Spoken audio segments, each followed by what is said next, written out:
Today we're going to be talking about the Speed and Strength Lunatic Fringe. Now, when you look at this helmet, you see the design. It's kind of the first eye-popping thing that caught my attention, but I'm going to kind of list through everything so you get an idea of what you'll be getting. First up, you'll be getting 2 air intakes to keep your head cool during the summer rides, or if you're a little bit weird and like to have a cold head in the winter or kind of the off seasons. Flip side, you're going to have this nice fin to give it that more of, I guess more, you could say more sporty look with the exhaust valve.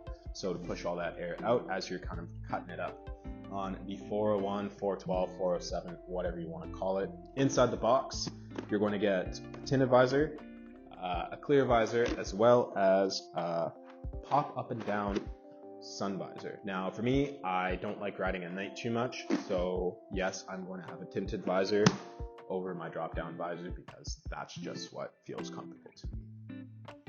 If we're going to push towards the bottom now, we're going to have your emergency straps. You're going to have reflective material. I'm not sure if it's 3M or however you want to call it, but it's a nice reflective material, so at night people can see your helmet. On the strapping, we have the quick release. Some people prefer D-rings. I am one of those individuals that always puts my gloves on before I put my helmet on. Don't ask me why, I do things weird, but this quick release became pretty clutch for me. On the inside, if you're a big music fanatic, it does have the speaker cutouts to basically put your JBL speakers or your speakers from your Cardo. I'm not mentioning anything else because I only use Cardo for my helmets, and my JBL speakers for the Cardo Pack Top Edge actually fit perfectly.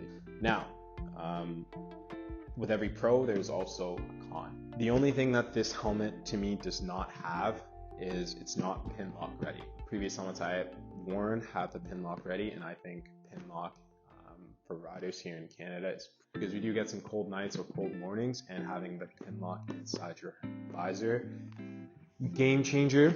And I might be a little bit privileged in that aspect, but I would say that is one thing. Secondly, it's a small gripe, but it's not that major because you can always also put it on the right side of your helmet, but is just the drop down visor portion right here will block your Cardo if you do clip it on. So mine right now is a clip, just so I can kind of switch it back and forth if I need to switch on helmets.